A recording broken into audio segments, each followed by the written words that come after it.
LLB third year చేస్తున్నప్పుడు ప్రాక్టీస్లో ఉంది. ఇక్కడ అటు సీనియర్ అడ్వకేట్ అయినటువంటి మన శ్యామల రవీందర్ తర్వాత నవీన్ గారు వాళ్ళ దగ్గర ట్రైనింగ్ తీసుకుంటూ ఇక్కడే వర్క్ చేసుకుంటూ బతకడం కోసమే తన ట్రైనింగ్ తీసుకుంటూ అక్కడ ఆఫీస్లో ఉద్యోగం చేస్తూ తన రోజులు గడపడానికి స్టడీస్ కంటిన్యూ చేయడానికి ఆమె ప్రయత్నం చేసింది. ఈ సందర్భంలో గిరిజన అమ్మాయి కాబట్టి ఎక్కువ ఏం మాట్లాడలేదు కాబట్టి ఆమెని లైంగికంగా వేధింపులు కొన్ని రోజుల నుంచి లైంగిక వేధింపులు చేసి ఆమెను హరాస్మెంట్ చేసి నిన్న ఆదివారం అందరికీ సెలవు కానీ ఈమెకొక్కరికే ఈ నవీన్కి ఒక్కరికే ఆఫీస్ ఉందంట.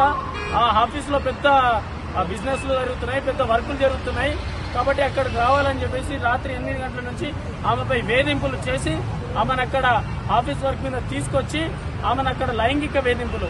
ఇక్కడ మా అనుమానం ఏంటంటే గిరిజన సంఘాలుగా మేము చాలా అనుమానం ఇక్కడ పోలీసు వారికి కూడా చెప్తున్నాం.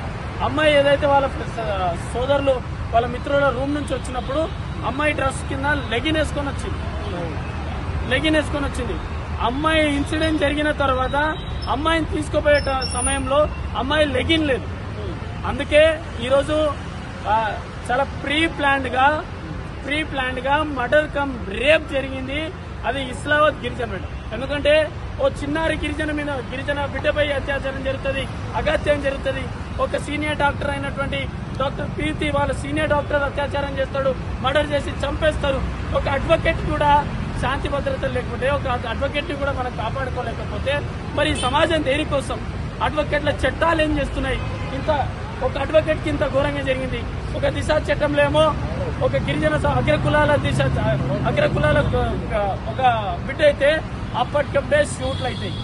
కానీ గిరిజన బిడ్డ మాట్లాడేటోళ్ళు ఎవరు లేరు, ఈమెకు న్యాయం అడిగేటోళ్ళు ఎవరు లేరు, ఈమెకు న్యాయం చేసినా పట్టించుకునేటోళ్ళు లేరు. కాబట్టి నిన్న 8 గంటల వరకు ఫోన్ చేస్తే ఇప్పటి వరకు కూడా కనీసం ఎఫ్ఐఆర్ కూడా మా చేతిలో లేదండి. ఇప్పుడు లైంగికంగా